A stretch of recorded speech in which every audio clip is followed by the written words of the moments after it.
right? Only the variable cost is a function of quantity. This tax doesn't affect the quantity that gets produced, right? Okay. So now, how about marginal cost? Is marginal cost going to be affected in any way? Same, right? Okay. So how does that translate over to the market case where we have the market supply curve? Since we're going to just say we have however many firms we have here, 5. If we sum five firms up, we could draw a market supply curve over here. I will in a second after this thing gets sober. And what would the tax do to that market supply curve, given what we know that it has done to the firm's cost curves? Nothing, right? Okay. So if this is the firm's supply curve, see, it was just tired. So this is the supply before and after the tax. Okay, right? And then this, this is just average variable cost, and then this is marginal cost. Okay, all right. So lump sum tax, punchline, lump sum tax does nothing. All right. In short run, questions on that? Okay. Now we've just talked about supply and sort of where does the supply curve come from. In Econ 1, you saw, you draw that downwards, or you draw that upward sloping supply curve, and you shift it around, and it's never really clear where that comes from. But we just showed you that it comes from the firm's individual cost curves. Okay. Now let's think about the other side of the market, which is demand. All right. So if we just say that we have a market here where there's how many people? 100 people, say. 100 is always a good safe number to avoid arithmetic errors. So let's label out these axes. I suppose that Max is pretty firm on making sure you label the axes at all times, and I have not done that in some of the other graphs. So who knows what his penalty will be to me? Doesn't matter. I don't care about grades at this point. So all right, price and quantity in both cases. All right. Okay. So this one we're gonna really go through the simple addition really in detail, somewhat painstakingly maybe. Okay. Just so you see how this works out. This is quantity going from 1 to 9. Okay, and the same thing for price. Ooh. Let's skip 6. Okay. So this one person, remember, this is one of these 100 people on the left. Okay, this is one of the persons in this room, has a demand curve. If the price of this product is 9, then this person is demanding how much? 3. Okay, so 9, 3, easy enough. If the price is 5, we're going to say this person demands 6 units. Okay, and then down to 1 all the way down to 9. Okay, so this is going to be the straight line of all straight lines. Oh, that's better than anything Max has ever done in this class. Look at that. Okay, so individual demand curve. Pretty simple. 100 people in the firm. Sorry, 100 people in the market. 100 consumers. Same thing. Okay, same exact thing. We want to sum this thing horizontally to generate the market demand curve. Okay, so there's 100 consumers, and very importantly, these people are identical. Okay, this is maybe something I haven't said. They all have the same demand curve. It'd be a bit tricky if they had different demand curves. Okay, you could do it, but you'd have to know the nature of those different demand curves in order to sum up. Okay, but since they all have the same demand curve, this one becomes pretty easy. So let's just do a couple of points here. At the price of 1, let's just keep this thing to scale. Oh, wow. Okay, so what is this quantity here going to be? How much is the total market going to demand at a price of 1? 900, of course. Every person wants 1 unit, and there's every person wants 9 units. Okay, and there's 100 people in the market. So this is 900. All right. Similarly, when the price goes to 9, we're in this world here. Okay. Okay. So the price is 9, and this is of course 300, right? Okay. So connect the dots. Okay. Now this is a learning by doing exercise. Clearly, we're on the right track. So the market demand curve is just the sum of the individual demand curves. Okay. So let's just, for those who download these notes, let's just say that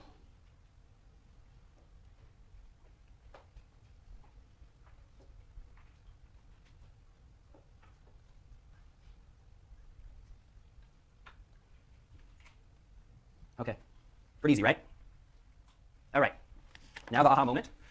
We've already set up the supply side of the market. We just set up the demand side of the market. Now we can think about equilibrium. Okay, the equilibrium that you've all almost undoubtedly seen before if you've taken the principles course, the Econ 1 course. Okay, so does he even use the convention lowercase q for the firm's quantity and uppercase q for the market quantity? Oh, okay, let's start doing that now too. So we're in the firm's world. So this is lowercase q here, and then this is the market's world. So we're uppercase q here. Okay. All right. So remember when the price was 9 units, the individual he demanded 3, right, from that previous slide. And when the price was 1 unit, the individual demanded 9. Okay? And so just make that happen again a little bit quicker because this is sort of repetitive what we've just done. Okay? Then this is just 900, right? And then this is just 300, right? So now we've re-derived the market demand curve. Okay, the firms, back to the firms problem. All right, so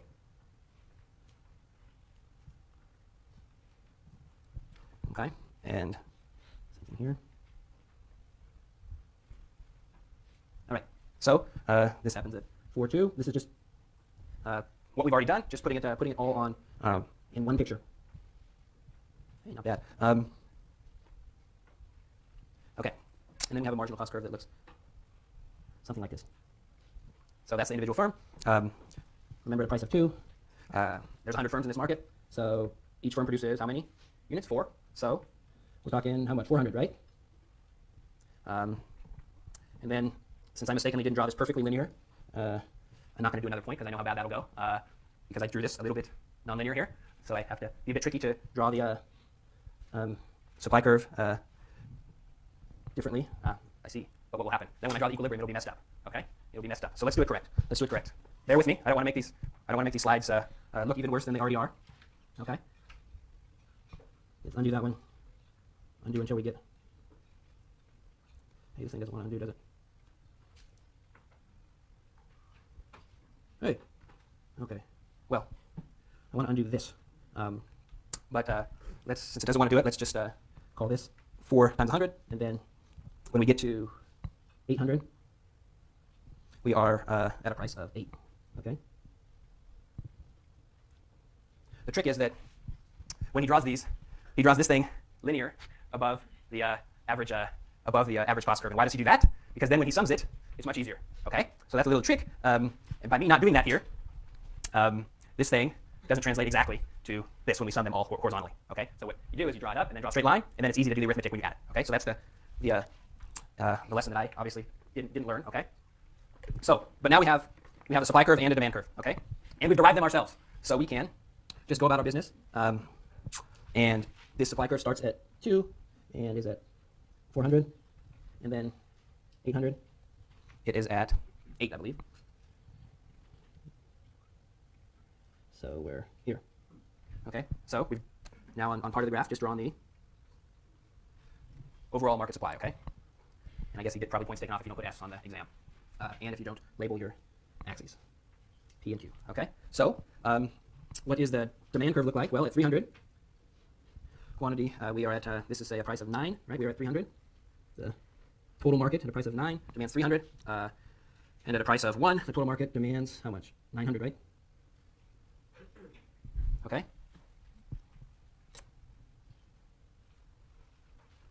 Okay. Well, look at that.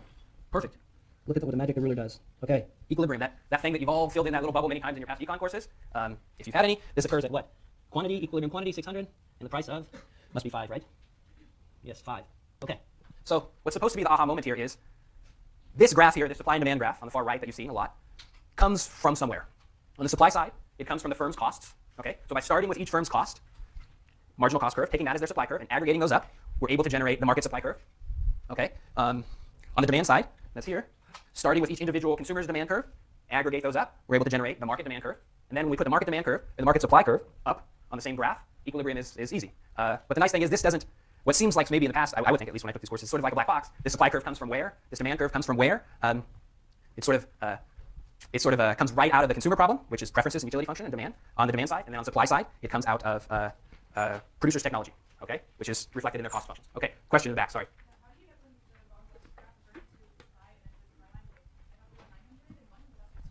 Yeah. So the reason so take this point here. This point here is definitely correct. Okay. So we take the marginal cost curve of the individual firm, which each firm at a price of 2 produces 4 units, right? Is willing to produce 4 units because we have 4 and at a price of 2. Is that okay? So now there's 100 firms in the market. So given that each firm produces 100 units, or sorry, each firm produces 4 units, the total market supply is going to be 400, right? At a price of 2, because each firm produces 4 units here. and then there is 100 firms. So this turns this quantity at the aggregate level into 400. Okay? So if I had drawn this better, I apologize for being such a ridiculous amateur. Then you just take another point. You just take another point on this individual firm supply curve and calculate out what the average or what the total market quantity would be. For instance, this is not going to be drawn to scale, so it's not going to work out perfectly. But if you take a price of six units here, a price of 6, the individual firm, as I've drawn it, is producing how much? 5, right? So at a price of 6, which is here, it should go through 500. 6? No, right? Because I didn't draw it linear, which I will do, I promise, after this lecture, after I figure out how to allow this thing to do me what I want it to, or I'll have Max do it since he's the boss man. But that's how you do it. You just pick points on here, calculate out the total market supply that corresponds with each one of those points. Okay? Yes. It's easy. I mean, so if it's a line, you just need to pick 2 points, right? So you could have picked 2 other points. I think that was on the previous slide. I think. I hope. But even if it's not, then it's treat this as a new case. If it's not on the previous slide. Yeah. Sorry. Other questions? Yeah, it would. At 500, or at 500, you'd be going through. At 500, you'd be going through 6. So it would instead it would look like this. Let's just draw a dashed line for correctness. So it's 6, talking about 500, right? So something like that, right? Okay. So if this seems a bit confusing because of this curved line, we'll fix it, I promise. Okay. Now that was the short run competitive equilibrium. The long run supply curve. Okay. This is just going to be defined as the firm's marginal cost curve above average variable cost. Okay. This is the long run supply curve. So let's take an example here. Dollars this is. Now we're in the long run. We'll talk about in a second on the next slide why the long run's different. Okay, on the next slide, what's the difference between short run and long run? But for now, just bear with me as I draw out this average cost curve for like the 20th time. And here, okay. So we have something. Okay, that looks like this is an average cost curve. All right, and then the Max trick is to make this like a straight line. Okay, this helps you in the calculations. All right, so this is marginal cost. So first off, let's take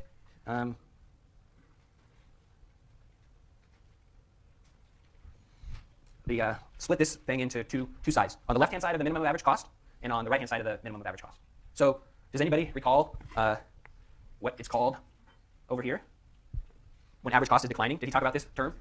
Yeah, increasing returns to technical scale, right? So as you produce more and more, your average cost of producing goes down. So it's becoming cheaper for you on average to produce. So this is the neighborhood of increasing returns to scale, technical scale, okay? And then the other side, decreasing returns to technical scale, right?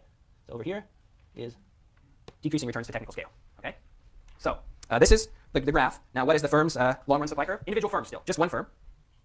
It's just the marginal cost curve above the minimum of average cost. So it is, I'm tempted not to try and get fancy and use colors, but why not, you know?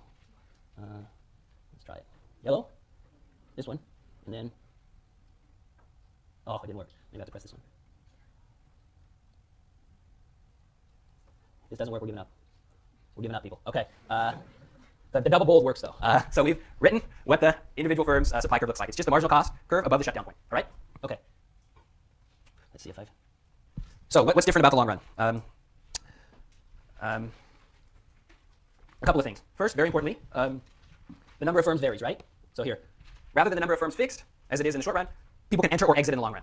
Okay? So let's just say there could be entry